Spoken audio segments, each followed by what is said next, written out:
Vamos a continuar ahora con el segundo capítulo de las partes de la Santa Misa.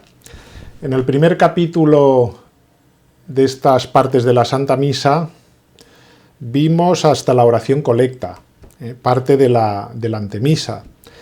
Y ahora vamos a seguir desde el comienzo de lo que es la liturgia de la palabra, de lo que es las lecturas de la epístola y después del Evangelio. Os vuelvo a animar a usar un misal para seguir esta explicación porque os ayudará mucho más pues, a ir viendo las partes, las oraciones concretas e incluso también las oraciones secretas del sacerdote que, como digo, son muy elocuentes y nos pueden ayudar también a entrar en el misterio. Dicha la oración colecta, después de habernos preparado al pie del altar con el acto penitencial, con el confiteor, después de haber glorificado a Dios por su misericordia con el gloria, después de presentar nuestra oración, es de habernos dirigido nosotros a Dios con nuestra oración, ahora va a ser el que nos va a hablar. Él nos va a hablar y vamos nosotros a escuchar la palabra de Dios. El sacerdote, por lo tanto, empieza a continuación de la oración colecta, en el mismo lado donde está, llamado lado de la epístola, esto hay que tenerlo en cuenta, ¿no? El altar lo dividimos en dos lados, el lado de la epístola, que es el lado donde se lee esta y donde comienza la misa, y el lado del Evangelio. Bien, pues bien, va a leer la epístola. La epístola es pues la palabra de Dios, y por lo tanto la va a exponer también en voz alta a los fieles para que la puedan seguir, aunque sea en latín, con la lectura del misal. Por eso el misal es tan importante. A continuación rezará el gradual. El gradual es un salmo. Se llamaba gradual porque se rezaba antiguamente en las gradas del presbiterio. Entonces, el gradual es el salmo que en algunas ocasiones se prescinde de él y se pasa directamente al aleluya. El aleluya es un vocablo hebreo, alabad a Yahvé, quiere decir, es un canto de alabanza, es la alegría del que prepara la buena nueva que se va a escuchar en el Evangelio, ¿no? Y se reza justo antes de que el sacerdote se dirija al lado del Evangelio para leer este, ¿no? En algunas ocasiones, sobre todo en tiempo de Cuaresma, pues no existe el aleluya, evidentemente, y se suprime y se reza o se lee lo que se llama el tracto, que es también un salmo. Desde Septuagésima, concretamente, se lee el tracto. Bien, a continuación el sacerdote, después de la epístola, después del gradual, del aleluya, se dirige al centro del altar y se inclina. Pide una bendición a Dios para poder ser digno de anunciar el Evangelio de Jesucristo. Se inclina allí delante y reza dos oraciones, la oración Munda Cor Meum y la oración Iuve Domine Benedicere. Como se ve, es una petición de benedicción. La primera, Munda Cor Meum ac labia mea omnipotens Deus, qui labia Isaie profete calculo mundasti ignito, itame tua grata miserazione dignare mundare, ut santum evangelium tum digne valeam nunciare. Purifica mi corazón, Munda Cor Meum, purifica mi corazón y mis labios, oh Dios Todopoderoso, como purificaste los labios del profeta Isaías con un carbón encendido. Dígnate por tu gratuita misericordia purificarme a mí también, de manera que pueda anunciar dignamente el santo evangelio. Así se prepara el sacerdote, con esta oración llena de unción. Y a continuación invoca la bendición de Dios. Dame, Señor, tu bendición. El Señor esté en mi corazón, y en mis labios, para que pueda anunciar digna y debidamente su santo evangelio. Con estas oraciones tan intensas, tan recogidas, oraciones secretas también, el sacerdote se prepara al evangelio. Se dirige al lado del evangelio, el Señor esté con vosotros, y a continuación signa sobre el comienzo del texto evangélico y hace la señal de la cruz. Se signa, como sabéis muy bien, el pueblo también lo hace, se signa por 3 veces en la frente, en la boca y en el corazón. Es todo un signo esto también, esta triple signación. El cardenal Bona, que escribió un libro sobre el sacrificio de la misa, tiene unas palabras muy hermosas comentando este momento de la asignación en el Evangelio. Dice: se hace el signo de la cruz en la frente para que no te avergüences del Evangelio, en la boca para que lo confieses y lo anuncies públicamente, en el pecho para que lo conserves siempre en el corazón, para que ninguna sugestión del diablo pueda impedir su fruto.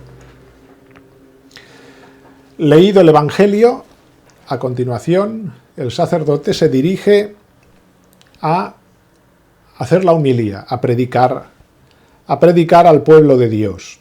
Es un momento importante, aunque, por decirlo así, no afecta a la misa la falta de la homilía, pero sí que, de alguna manera, sobre todo aquellos que tienen cura de alma, los párrocos, ¿no?, pues es importante que instruyan al pueblo, y es el momento en que la Iglesia docente está enseñando también el momento de la homilía.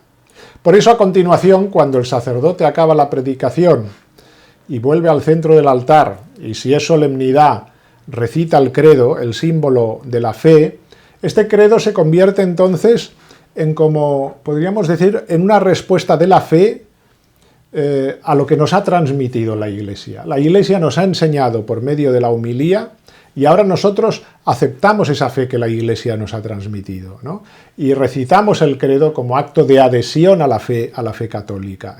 Es nuestra respuesta al Evangelio y a la predicación de la Iglesia, adhesión al mensaje de fe que se nos ha expuesto y al misterio que está por venir y que vamos a celebrar dentro de un momento. De hecho, a las palabras et verbum caro factum est, el sacerdote y los fieles, al recitar el credo, se arrodillan, hacen una genuflexión para hacer su acto de fe en la encarnación del Hijo de Dios, el misterio central de nuestra fe católica. Y así acaba lo que hemos llamado, recordáis, la misa de los catecúmenos. Hasta aquí, en la antigüedad, los catecúmenos participaban de la celebración, pero aquí se retiraban porque ahora llegaba el misterio, para el cual solo quedaban en el templo, en la iglesia, los fieles cristianos propiamente dichos, aquellos que habían ya recibido el bautismo. Vamos a empezar, por lo tanto, esta misa de los fieles, que podemos dividir en 3 partes, más o menos uniformes. El ofertorio, muy importante el ofertorio. Digo muy importante porque a veces nos da la sensación que el ofertorio es una especie de intermedio, ¿no?, en el cual la gente se despiste un poco, y es un momento muy importante, ¿no?, porque es el ofertorio de la víctima y el ofertorio de nosotros mismos, el ofrecimiento de nosotros mismos con Cristo. Segunda parte, el canon, que es el relato de la institución de la Eucaristía y aquellas oraciones que la Iglesia ha ido adhiriendo a este momento misterioso, ¿no?, para darle más sentido, ¿no?, el canon y la consagración, o el relato de la institución, como se suele decir. Y en tercer lugar, la comunión. Bien. El ofertorio. El ofrecimiento del pan y el vino. Se entiende. Cada uno con su oración. El pan y el vino del altar, por virtud del altar mismo, podríamos decir, solo por el hecho de ponerse sobre el altar, se convierten ya en res sacra, en cosa sagrada. Más aún por el ofrecimiento que se hace del pan y el vino, con unas oraciones además que son muy hermosas, ¿no?, y que indican el sentido de la ofrenda y de lo que vamos a celebrar. Suscipe sante pater omnipotens eterne Deus an immaculatam hostiam, quam ego indignus famulus tus ofero tibi Deo meo vivo et vero. pro innumerabilibus peccatis et offensionibus. Es decir, está muy claro. Recibe, oh Padre Santo, Dios omnipotente y eterno, esta hostia inmaculada que yo, indigno siervo tuyo, te ofrezco, que eres mi Dios vivo y verdadero.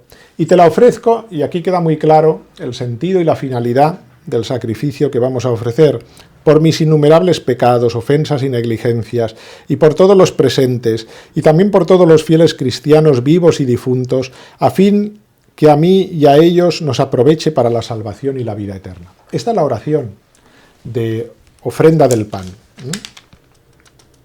Muy bien. A continuación, el sacerdote se dirige a preparar el cáliz con el vino que va a ser ofrecido.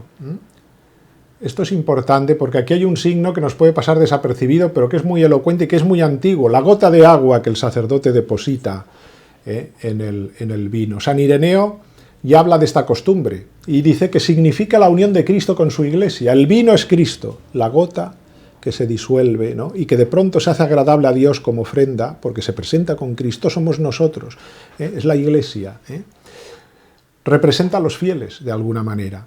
Es muy importante este signo y muy hermoso y nos da la clave de lo que es el ofertorio y de lo que vamos a celebrar.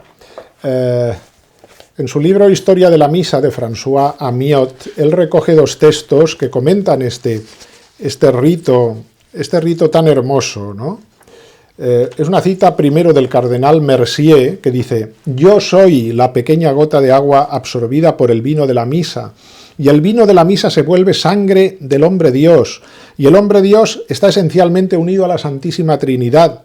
La pequeña gota de agua se la lleva al torrente de la vida de la Santísima Trinidad.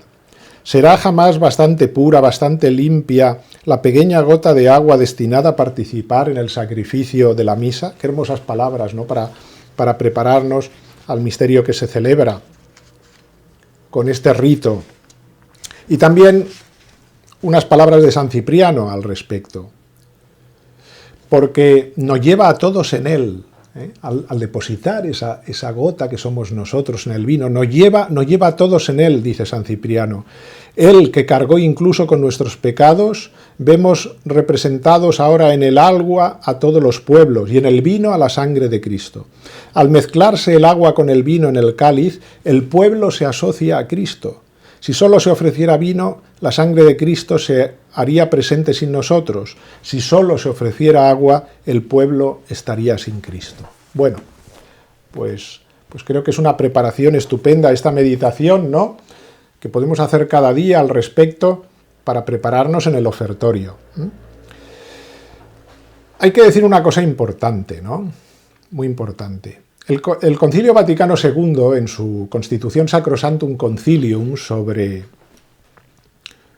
la liturgia, en el número 48 y en muchos otros números, habla de la actuosa participatio del pueblo de Dios en el sacrificio de la misa, ¿no?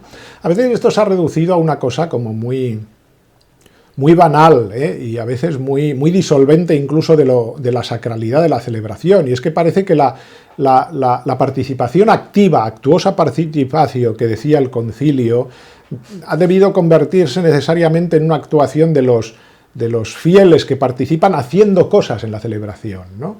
Que si hacer las lecturas, que si subir y bajar, que si cantar, que si moverse, ¿no?, que si participar de alguna manera de la liturgia y que se les note, cuando da la sensación que casi el concilio, y voy a leer el número 48 de la Sacrosanctum Concilium, hablaba de otro tipo de participación actuosa, activa.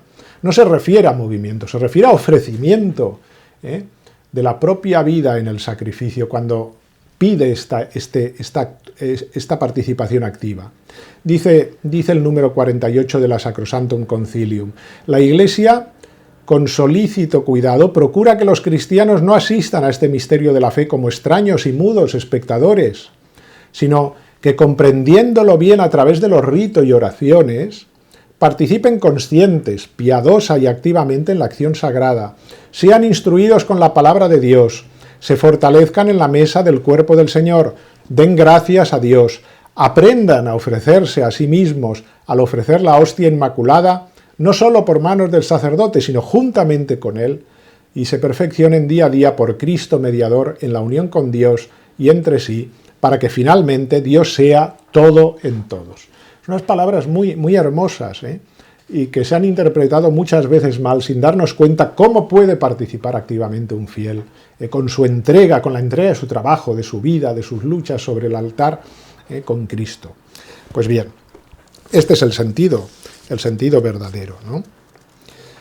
Lo hemos visto en esta gota de agua, ¿no? Este es el sentido. La oración que el sacerdote recita al poner esta gota de agua también es elocuente. Deus qui humane substantiae dignitatem mirabile ter condidisti.